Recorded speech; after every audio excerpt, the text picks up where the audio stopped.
वाहे माऊलीचे चित्त ऐसे कळवळ्याचे जाते करीला भाविन प्रीती प्रस्तुत प्राप्त प्रसंगी प्राप्त स्थळी कीर्तनरूपी सेवेकरता घेतलेला अभंग यावत भूतलावरती तुम्हा माज्ञानी जीवाचा मूढ जीवाचा पापी जीवाचा विकृत जीवाचा अहंकारी जीवाचा वासनंद जीवाचा उद्धार करण्यासाठी शेवटच्या श्वासापर्यंत चंदनासारखे जे समाज हितासाठी झटले झजले असे जगदवंदनीय जगद्गुरु श्रीमंत श्री संत देहुनी वश्य वैराग्य मूर्तिमंत पुतळ्याने पंचम वेद म्हणून ज्याचा गाथा विश्वाच्या मालकानं डोक्यावरती घ्यावं व आनंदानं नाचावं श्री कीर्तिवंत गुणवंत ज्ञानवंत अखंड सिंहासनाधीश्वर गो कृषक प्रतिपालक राजाधिराज श्रीमंत योगी छत्रपती शिवरायांचे एकमेव गुरुवरी जगद्गुरु तुकोबाराय यांचा 4 चरणाचा काकडा प्रकरणातील आईची महती अद्वितीय अशी कलाकृती असणारी जगातील एकमेव वात्सल्यखान की जिचं वर्णन परमात्म्याच्या समतेनं परमात्म्याच्या एकरूपतेच्या नुसार तुकोबाराय या अभंगात आईचं वर्णन करतात विठ्ठल इथं तुकोबारायांनी संतांची आणि आईची महती एकरूप कशी आहे एकच कशी आहे याचं वर्णन करीत असताना आईकडे जरा झुकतो माप दिलं हित दोन्हीही पाहतात हिताच्या दृष्टीनं संतही तुमचं आमचं हित पाहतात आणि हिताच्या दृष्टीनं आईही तुमचं आमचं हित पाहते स्वतःच अस्तित्व स्वतःचा जीवनपट आयुष्यभर वाहत नेते ती माय झुकत माप दिलं जरा आईसाठी लेकुराचे हित लेकुराचे हित वाहे माऊ लिजे चित्त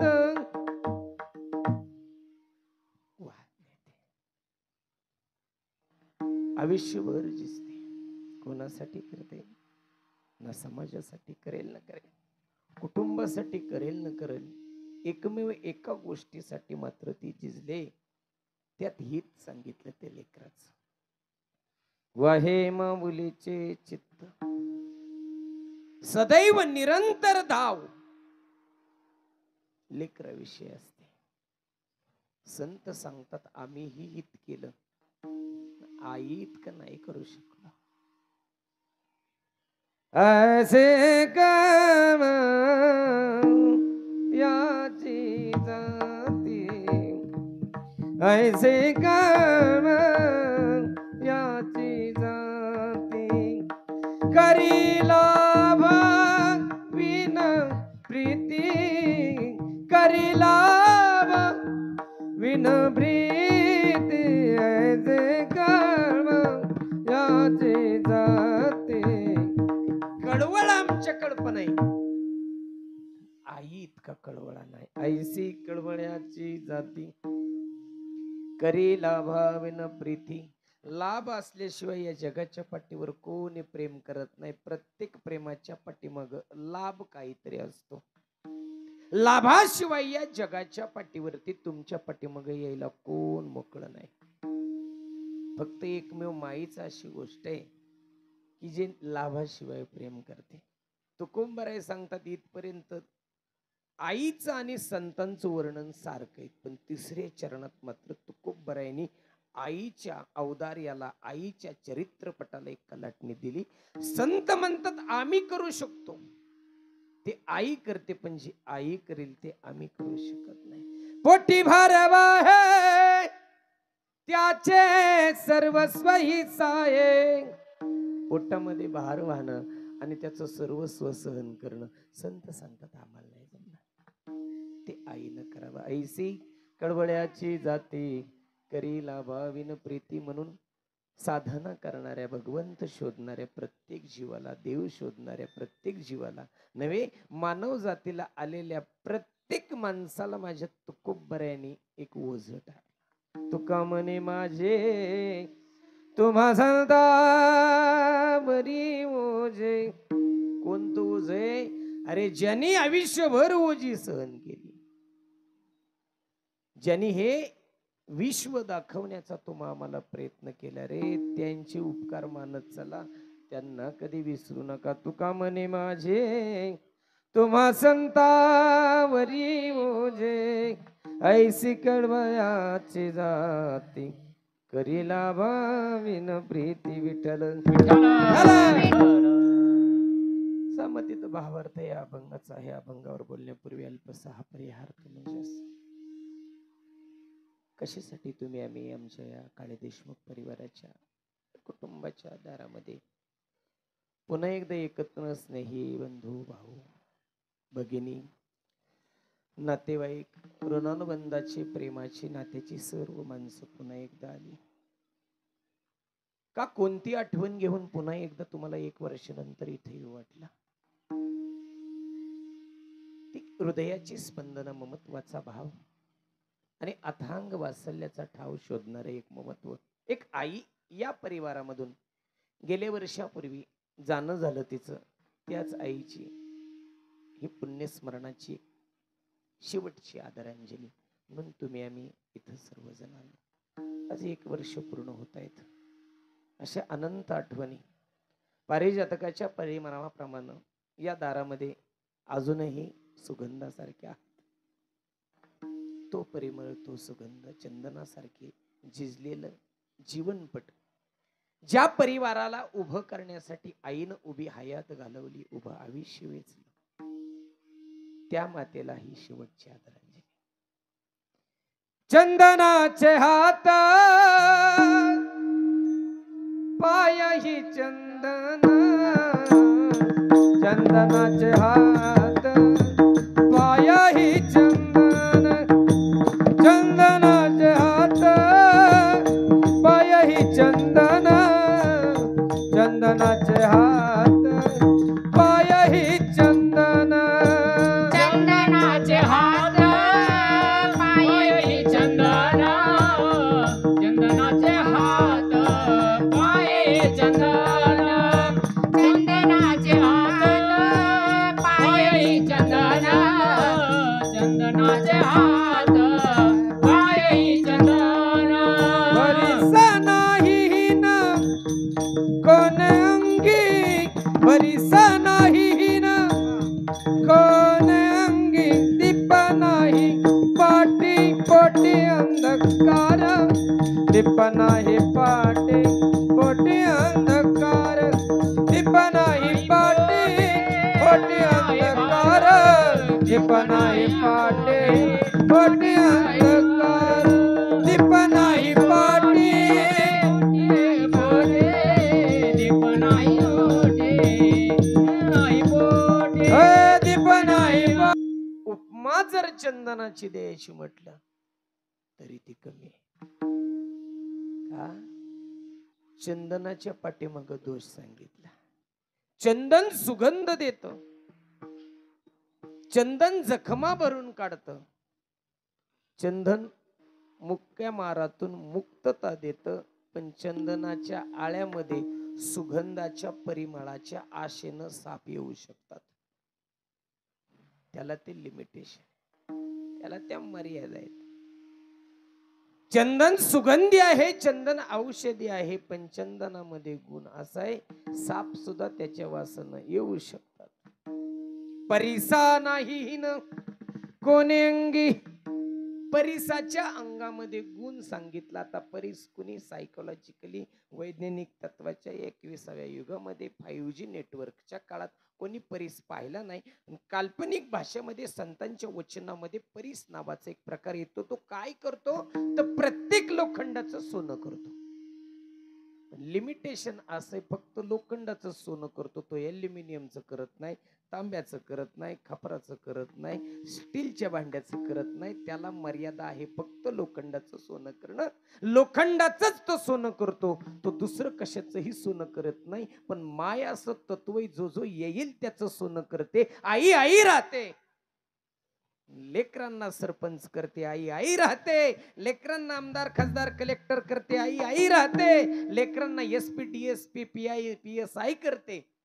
आई आई राहते, स्वतःच तत्व स्थिर ठेवते, पण सानिध्यात येणाऱ्याला तत्वनिष्ठ बनवते ती आई. म्हणून परिसाच्या पाठीमाग लिमिट आहे, मातृत्वाच्या पाठीमाग लिमिट नाही, अमर्याद तत्व आहे. दिवा जर घेतला तर दिवा अख्ख्या घराला प्रकाश देतो,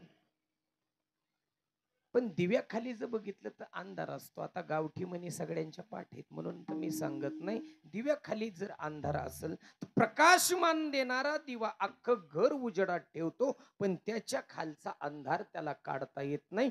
दिव्याच्या प्रकाशमानाच्या तत्वाच्या पाठीमाग अंधार नावाचं त्याला लिमिटेशन आहे. पण दिवा फक्त घरात अंधार उजेड करतो, तसं आई दोन कुळाच्या उद्धाराचं तत्व तेजोमय करते. तुका म्हणे शूर दोन्हीकडे भला. म्हणून माईचं तत्व दिव्यापेक्षा मोठं, दिव्याकडं प्रकाशमान आहे पण मर्यादा आहे. साखर सर्वांगण गोड आहे, रोख आणून खा, उदार आणून खा, बाकी दुकानदाराची द्या किंवा बुडवा, प्रत्येकाला साखर गोड आहे. पण ज्याच्या पोटातच 485 त्याला गोड आहे. साखरवाल्याला कुठं साखर गोड आहे? तो पंक्ती घालू शकतो पण तो खाऊ शकत नाही.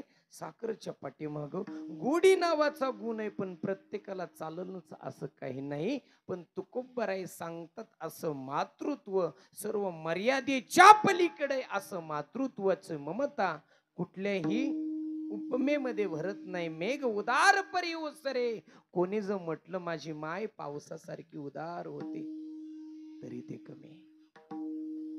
म्हणून ही आज आई सांगायची की आमच्या परिवाराचं वैभव असणारी एक ज्येष्ठ कर्तृत्ववान स्त्री, 78 वर्षाचं उत्तम असं आयुष्य या परिवारात बरोबर व्यतीत केलं.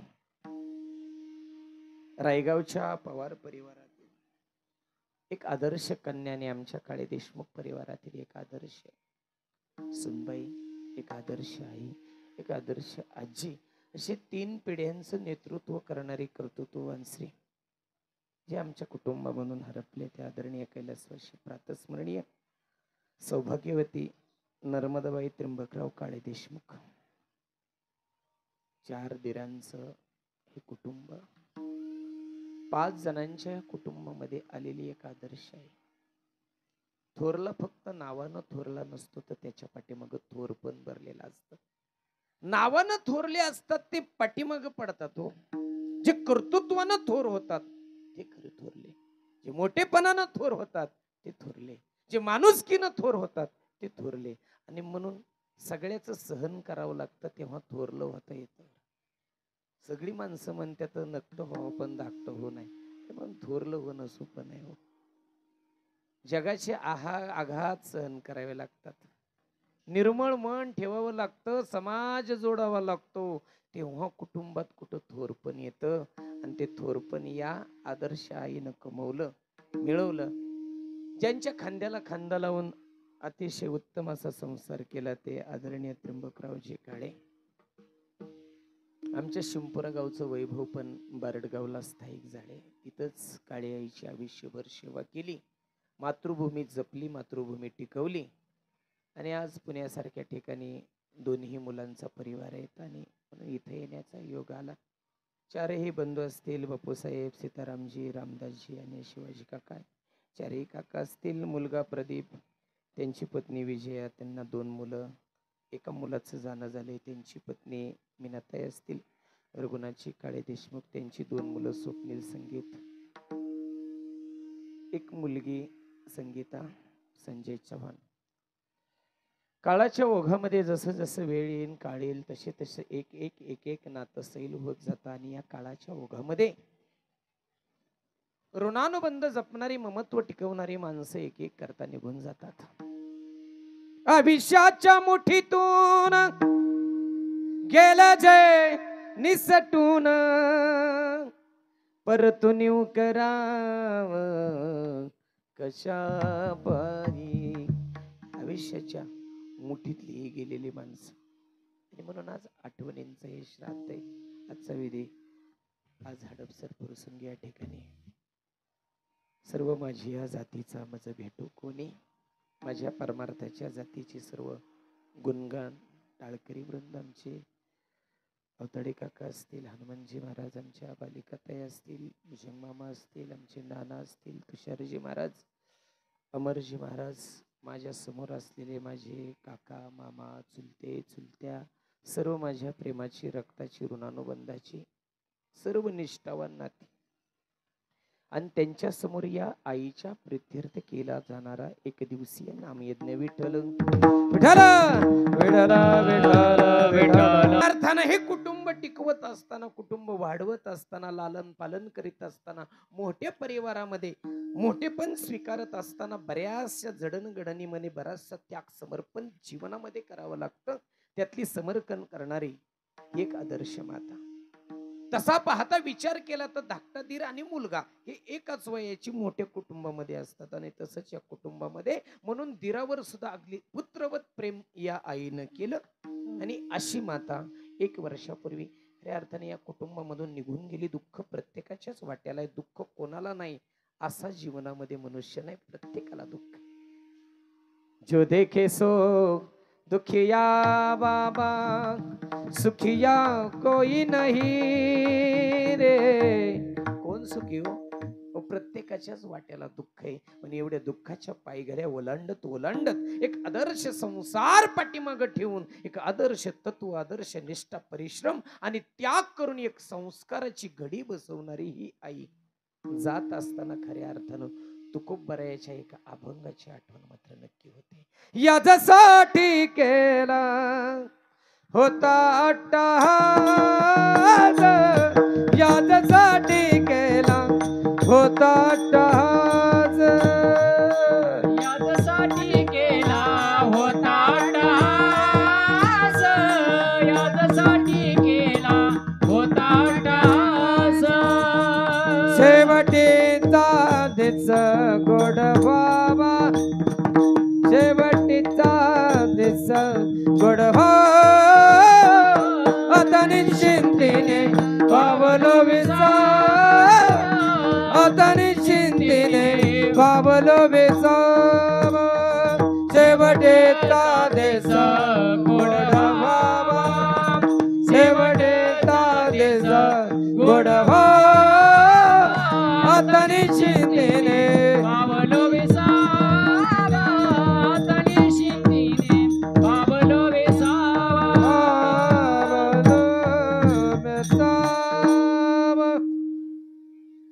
विसावा पावलो. खऱ्या अर्थानं देवा अपेक्षा असते. देवा एक कर, इतना तो करना स्वामी, जब प्राण तन से निकले, गोविंद नाम लेके जब प्राण तन से निकले. पीतांबरी कसी हो छवि मन में बसी हो, ओठों पे कुछ हंसी हो, जब प्राण तन से निकले, तन से निकले. ज्या दिवशी प्राण जाईल त्या दिवशी देवा जाणाऱ्या या नाशवंत शरीरावरती हसू असू दे, चेहरा खोललेला असू दे, वाणी गोड येऊ दे त्या दिवशी. आणि काही नाही देवा, जाता जाता माझ्या मुखामध्ये तुझं नाव येऊन दे रे, बाकी काही अपेक्षा नाही.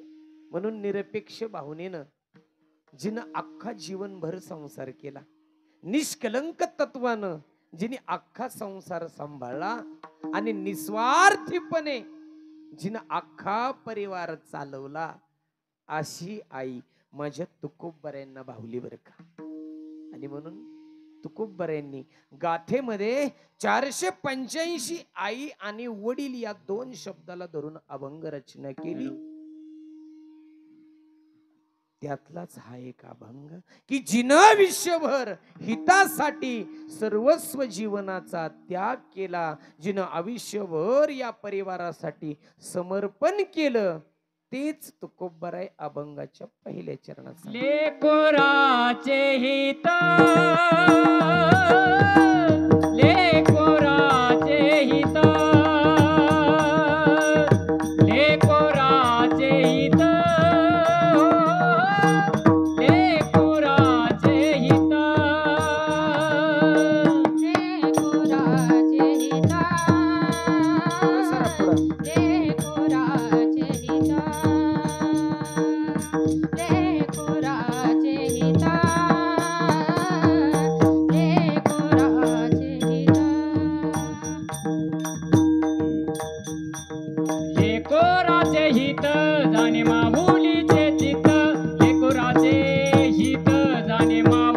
माऊलीचे चित्त गुरुचे हित आई माऊलीचे चित लेकराचे हित आहे माऊलीचे माऊलीचे चित्त ऐशी कळवळ्याची जाते ऐशी कळवळ्याची जाते ऐशी कळवळ्याची जाते हो ऐशी कळवळ्याची जाते कळवळ्याची जाते ऐशी कळवळ्याची जाते ऐशी कळवळ्याची जाते हो ऐशी कळवळ्याची जाते लेकराचे हित वाहे माऊलीचे चित्त वाहते. काय वाहत तर तुकोबरे सांगतात चित्त. कोण धावत असतो? शरीरापेक्षा चित्त धावत, मन धावत असतो मोठ. धाव असते मनाची आणि ती आईकडून शिकावी बर का. पण जीवनामध्ये धाव आई शिकवते, जीवनामध्ये संयम आई शिकवते, जीवनामध्ये सुसंस्कृतपणा आई शिकवते. म्हणून पालनीय तत्व आहे आणि संरक्षणीय तत्व बाप आहे. आई पालनीय तत्व, पालनीय तत्वाचा आयुष्यभर अंगीकार करते. संरक्षण तिला जमत नसेल का, तिनं अंगीकार केलाय पालनीय तत्वाचा. म्हणून नवी कपडे घातल्यानंतर कडवरती बापाला घेता येईल, खांद्यावर बापाला घेता येईल, पण भरलेलं नाही धुता यायचं का, पालनीय तत्व. माया मंदिर हलले लागे कळप फुटाया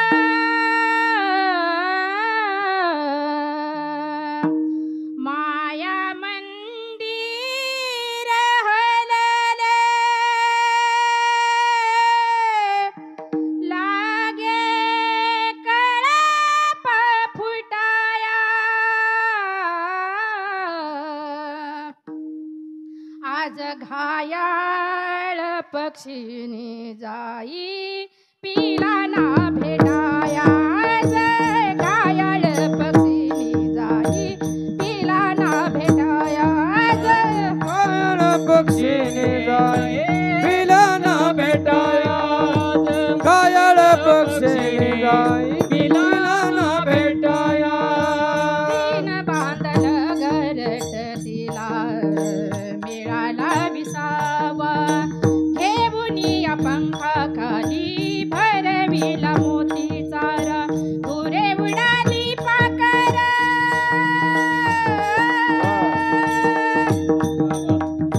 पुरे उडाली पाकर आईला भेटायाच घायाळ पक्षीने जाई पिला ना भेटाया, कायाळ पक्षीने जाई पिला ना भेटाया, आज ना भेटाया पिला ना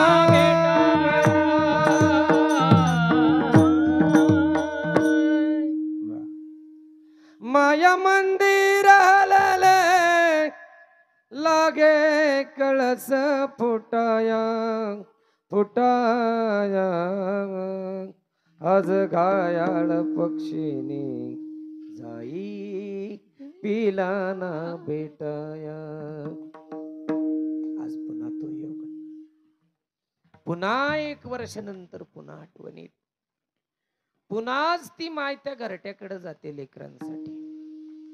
ती शोधत ममत्व, ते शोधत प्रेम, की जे मी बसवलंय घरकुल ते आहे तेच आहे का, जे मी बांधलंय ना ते टिकवलंय का, जे आजपर्यंत नखाबोटानं कमवलं होतं ना ते सांभाळलंय का, हे पाहते.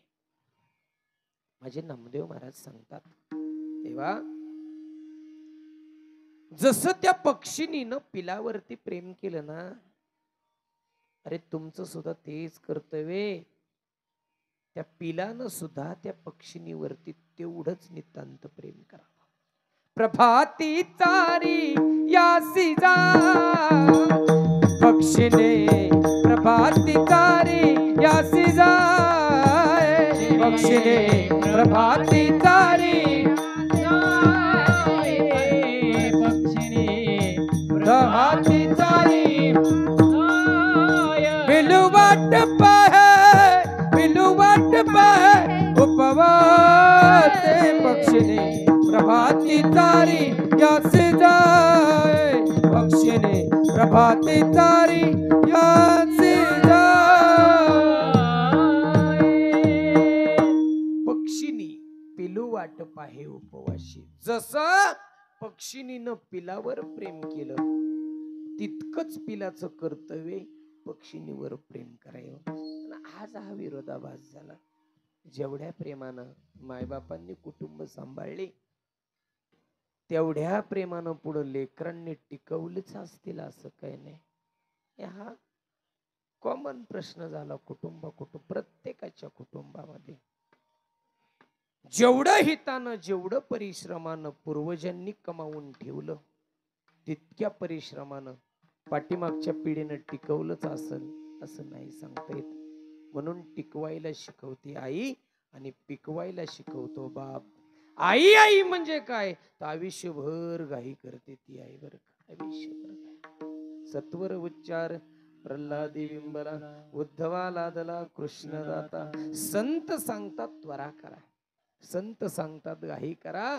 आई सुद्धा तेच सांगते बाबा कोण्या आजीच्या पाया पडा. आजीकडे दुसरा आशीर्वाद नसायचा पहिल्या काळामध्ये, फक्त एकच आशीर्वाद लेकरांनो म्हातार व्हा. आता माणसं म्हणते हाई म्हातारी आई तर निकलप करू करू जम झाली, अजून म्हातारच व्हा का म्हणत असेल बरं. तर त्याच्या पाठीमाग दृष्टिकोन फार वेगळा होता रे. म्हातार झाल्याशिवाय मरू नका लेकरांनो, म्हातार झाल्याशिवाय मरू नका. तरुण लेकराला कुटुंबाची फार गरज आहे रे. आणि म्हणून घरातून पाऊल टाकताना आपलं अख्खं घर माठीमाग वाट पाहतय ही जाण राहू द्या तुमच्या अंतःकरणाला. म्हणून म्हातार व्हा. म्हणून लेकरांनो म्हातारपणापर्यंत या घरकुरातील उंबरठ्याला तुमच्या पावलांच्या आवाजाची गरज आहे, तुमची गरज आहे. म्हणून घरातून टाकलेलं पाऊल सुखानं पुन्हा घरापर्यंत यावं याच्यासाठी हा आशीर्वाद आहे. जाता जाता एक जणाचं वडील आशीर्वाद देऊन गेलं. 2-3 मुलं अशी समोर बसले. जायची वेळ आहे पोरांनो माझ्या जवळ या. जाता जाता तुम्हाला सांगून जातो. काय सांगता बाबा तर जाताना तुम्हाला सांगतो बाबा सावलीत जा आणि सावलीतच घरी या. मात्र तर गेलं बा मरून. 2-3 पोरं होती त्यांनी विचार केला बाबा म्हणले सावलीत जातात. तिघांचा व्यवसाय शेतीचा, तिघांची रानं गावाच्या 3 बाजूला. आता काय करायचं. एक जणांनी सरळ मंडपावाल्याला सुपारी देऊन टाकली. सावलीत जायचं रानात आणि सावलीतच घरी यायचं.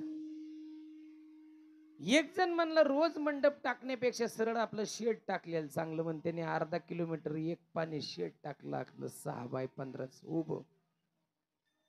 रोज सावलीत जायचा आणि रोज घरी सावलीत यायचा. पण एकानं विचार केला बाबा का बाबा असं म्हणले असतील. लेकरांनो सावलीत जा आणि सावलीतच घरी या. त्यानं विचार केला संतांच्या वचनाचा. उठवणी वेगेसी चला जाऊ रावळाशी, जळती पातकांच्या राशी काकड आरती देखली या. उठवणी पहाटे विठ्ठल पहा उभा विठे, चरण तयाचे गुमटे अमृत दृष्टी अवलोका. संत मायबाप जर पहाटे उठून भगवंताचं नामचिंतन घेत असतील तर काळीआईची सेवा करणारा सुद्धा संतच आहे. मातृभूमीची सेवा करणारा सुद्धा संतच आहे. ही काळी आई धन धान्य देई, जोडती मनासी नाती. अमुची माती अमुची मानस. मग माती आणि माणसं ज्याला जगवायच्यात ते सुद्धा धर्म कार्य, ते सुद्धा अगदी परमार्थ कार्यासारखंच कार्य आहे मोठं. मग त्यानं काय केलं. पहाटे उठून रानात जायचा, काळीआई मधून सोनं पिकवायचा आणि संध्याकाळी दिवस मावळल्यानंतर घरी यायचा. सावलीत जायचा आणि सावलीत यायचा रे. शब्दशः अर्थाची अलंकारिक कलाकृती म्हणजे साक्षात मायबाप विठ्ठल. विठ्ठल. म्हणून मायबाप काय करतात, लेकराचे हित वाहे माऊलीचे चित्त. आईच्या अंतःकरणात लेकराबद्दलचं हित आहे बरं का, लेकराबद्दलचं हित आहे. आणि ते काय थोड्या काही कालखंडापुरतं नाही किंवा अक्षता टाकलाय तोपर्यंतच राहत नाही, असं काही नाही. जन्माच्या येण्याच्या अगोदर ते हित चालू होतं आणि शेवटच्या श्वासापर्यंत थांबतं. आणि म्हणून संत मायबापांना म्हणावं लागलं, बाबा गर्भ हा बापापासून राहिलेला आहे, पण प्रतिपालन करणं हे आईचं काम आहे. गर्भाचे आवडी आवडी मातेचे डोळे. आवड गर्भाची पण डोळे मात्र आईचे. जे गर्भाला आवडेल ते खाण्याचा ती प्रयत्न करते, स्वतःची आवड निवड बंद करते. अरे कोण बंद करत?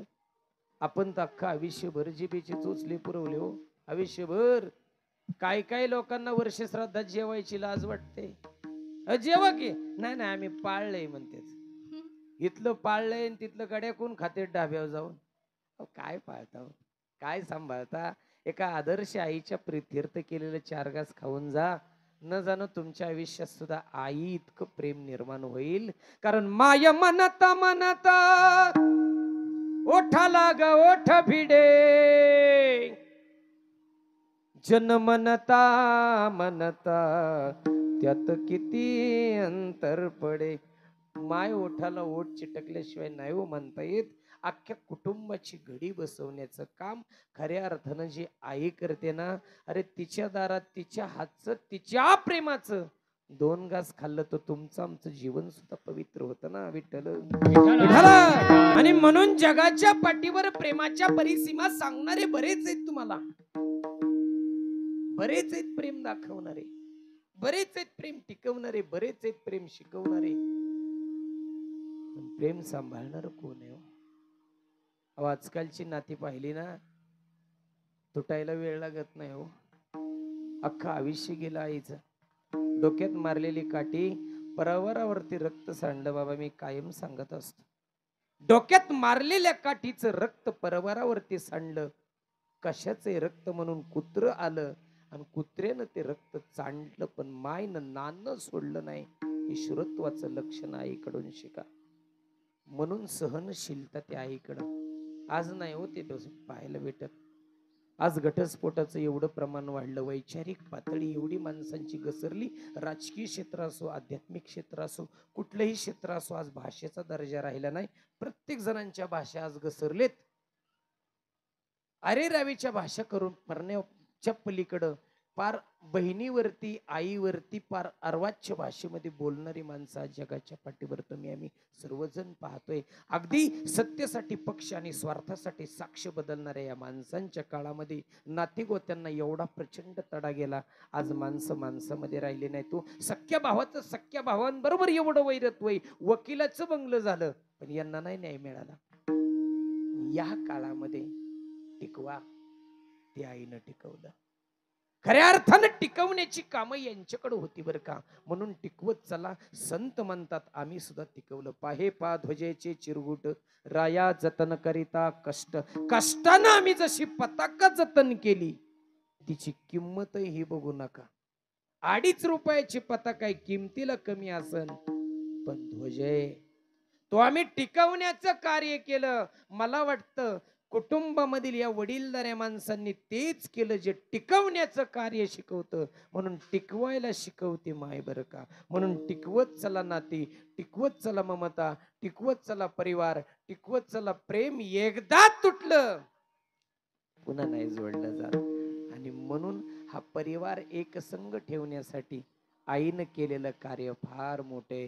तुकोबराय सांगतात याच्या पाठीमागा असतो तो कळवळा. कोणी कोणावरती करत नाही. उग कोणी कोणावर म्हणतो. बायको सुद्धा नवऱ्याला म्हणतेच ना माझं तुमच्यावर प्रेम आहे, पण ते म्हणावं लागतं. ते तिने जर विचारलं तुमच्या हृदयाच्या जवळ सगळ्यात जवळ कोण आहे, मी बोललो मला हृदयाच्या जवळ बरगड आहेत बरं का. हृदयाच्या जवळ कोण असतो? या काळात हृदयाच्या जवळ कोणी नाही. या काळात सर्व स्वार्थाच्या जवळची माणसं येतं. आजच्या योजना असो, आजची कामं असो, आजच्या प्रलोभन असो, आजच्या शासकीय योजना असो, हृदयाजवळच्या कोणतीच नाही. लाडकं कोणी कोणाचं नसतं रे, त्याच्या पाठीमाग बरीचशी प्रलोभन असतात. नाही रे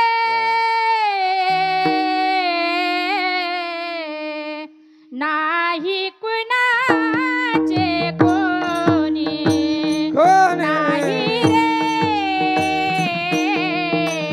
नाही कुणाचे कोणी नाही रे नाही कुणाचे कोण नाही रे नाही कुणाचे कोणी बहीण कुणाची भाऊ कुणाचा कोण कुणाचे सगळे सोय रे कुणाची बहीण कुणाचा कोण कुणाचे सगळे सोय रे बहीण कुणाची भाऊ कुणाचा कोण कुणाचे सगळे सोय रे बहीण कुणाची भाव कुणाचा कोण कुणाचे सगळे सोय रे मेल्यावरती सर्व राहिले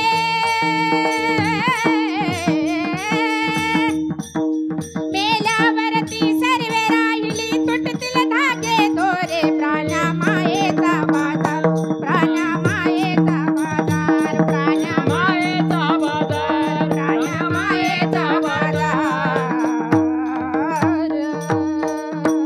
नाही रे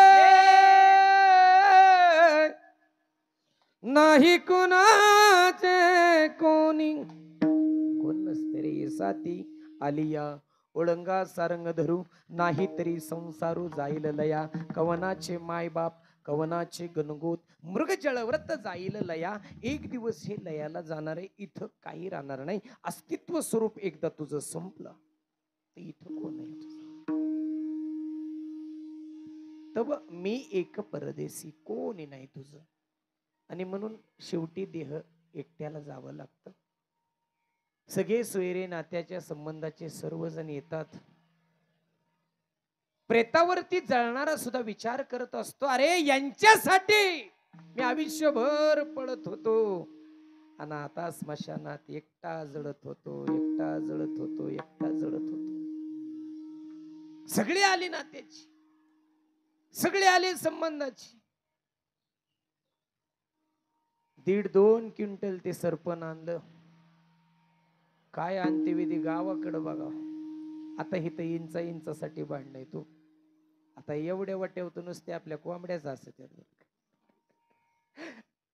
आता तिथं गावाकडं अंत्यविधी असल्यानंतर गावाकडं बघायचं बरं का खरं तुम्ही लक्ष देऊन अंत्यविधीमध्ये बघा 15 ते 16 माणसं असतात सांगायला खालचं लाकूड वर घे वरचं लाकूड खाली घे हे उशाला मांड ते पाय त्याला मांड अरे तिथं कोणी मांडलं घे ते आड्याल चटक तुम्हाला नाहीत बसायचं ज्याला चटका बसणार आहे तो विचार करतो रे तो विचार करतो अरे आजपर्यंत जगासाठी बाबा बाबा होतो आता बाबाची कधी बॉडी झाली कधीच कळलं नाही हो कोणी विचारत नाही पुण्यातनं घरी बाबा सोडलं का बॉडी कधी येणार आहे म्हणून प्रत्येक जण चौकशी करतात प्रत्येक जणांना असणार उपाधी सुद्धा सोडून दिली सगळं सोडून दिलं आणि म्हणून जीवनाचा काळ फार वाईट आहे तो क्षण साठवत चला काहीतरी आपलं अस्तित्व पाठीमागं असू दे रे पण लेकरांच्या आयुष्यात खऱ्या अर्थानं बरं का मायबाप फार पोरकेत कोणाचे आई बाप असू दे रे आजपर्यंत सत्य न केलं आज अधिकार राहिला नाही ज्या घरामध्ये ज्या कुटुंबामध्ये आजपर्यंत अंगाई गीताशिवाय कुठलंच लेकरू झोपलं नाही त्याच आजीला आज झोका देण्याची सुद्धा ताकद नाही 70% नातवंड आज आजीवर बोलत नाही तो नाही बोलत अरे तुम्ही तुमच्या आयुष्याचा नट सम्राट करून घेतला सगळं वपलं सगळं देऊन टाकलं तुमचं तुम्हाला तुमचं तुम्हाला तुमचं तुम्हाला अरे तुझ्यासाठी काय रे तुझ्यासाठी काय एक दिवस या नट सम्राटासारखं कोणी घर देता का घर असं म्हणायची वेळ आली म्हाताऱ्या माणसांवर म्हाताऱ्या आईन बापांवरती फार लक्तर झाली संसाराची म्हणून सावध व्हा काळ फार कठीण आहे फार कठीण काळ आहे ज्या काळामध्ये आज आपले आईबाप आहेत त्यांच्यापेक्षा आपल्यावरती कठीण परिस्थिती येणार आहे हो, कठीण परिस्थिती. एक दिवस या जीवनात हा क्षण येतो, पण कोणाला इथे टिकवता येत नाही हो. हा देह नाशिवंत मलमूत्राचा बांधा, वरी चर्म घातली रे कृमी कीटकांचा सांदा, रव रव दुर्गंधी अमंगळ तिचा बांध, स्मरत्या हरिहरा शरण जाई वा गोविंदा. एक ना एक दिवस हे जात, पाठीमाग आठवणी असतात त्या टिकवा, पाठीमाग अस्तित्व असतं ते टिकवा. जाणारा क्षण आहे, जाणार शरीर आहे, शरीर जात पण आठवण मात्र राहते. आज आई शरीर रूपानं नाही पण आठवणी रूपानं आहेत बरं का. म्हणून आज कोणत्या ना कोणत्या आठवणीनं कंठ दाटून येतो, कोणत्या ना कोणत्या आठवणीनं आज डोळं डबडबतात. कुठलं जरी दुःख झालं तरी एक वाक्य मात्र जीवाला आठवतं, आई तुझा असती ना असं झालं नसतं बरं का.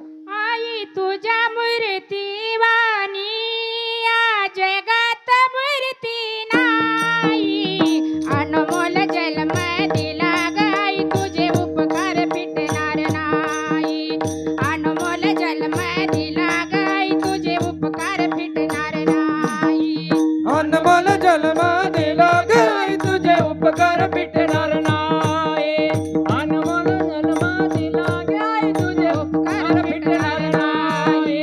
आई तुझ्या मूर्ती वाणी या जगात मूर्ती नाही, आई तुझ्या मूर्ती वाणी या जगात मूर्ती नाही, जन्मभर जन्म दिला गाई तुझे उपकार फिटणार नाही, अनमोल जन्म दिला गाई तुझे उपकार फिटणार नाही, अनमोल जन्म दिला गाई तुझे उपकार फिटणार नाही. अनमोल जन्म दिला गाय तुझे उपकार फिटणार नाही. म्हणून तिच्या मूर्ती इतकी सोज्वळता रूपकता लावण्यता कोणाकडे नाही. म्हणून चंद्राची शीतलता, सूर्याची तेजस्विता, समुद्राची अथांगता तिच्यापेक्षा हजारो पटीनं पुढे असते आईची ममत्वता. अरे कोणत्या फील्ड मध्ये असा तुम्ही, कोणत्या क्षेत्रामध्ये असा, आईचा एक विचार तुमच्या जीवनाला कलाटणी देऊन जातो. आईचा एक विचार. 6 महिने मुलगा बाहेरच्या देशात कोर्सला होता, 6 महिन्यानंतर आई घरी आली, कोर्सचं विचारलं नाही, काय नाही काय नाही, काय शिकला, कसं काहीच विचारलं नाही. म्हणली तू गेलाय तेव्हापासून घरातला नळ नट नाही, घरातला नळ नीट नाही, पहिला नळ नीट कर. काय सांगू नको मला तुझा प्रवास कसा झाला आणि काय कसं झालं, पहिला नळ नीट कर. ते आला, ते पकड घेतली, पुन्हा घरातला नळ नीट केला. बरेच दिवस ते पाणी त्या नळा वाटत जात होतं. 2-3 दिवसानं त्याचा इंटरव्ह्यू होता. इंटरव्ह्यूला गेल्यानंतर 100-200 मुलं इंटरव्ह्यूला बसलेले ते रिसेप्शन हॉलमध्ये बसल्यानंतर पुढे साहेब होते.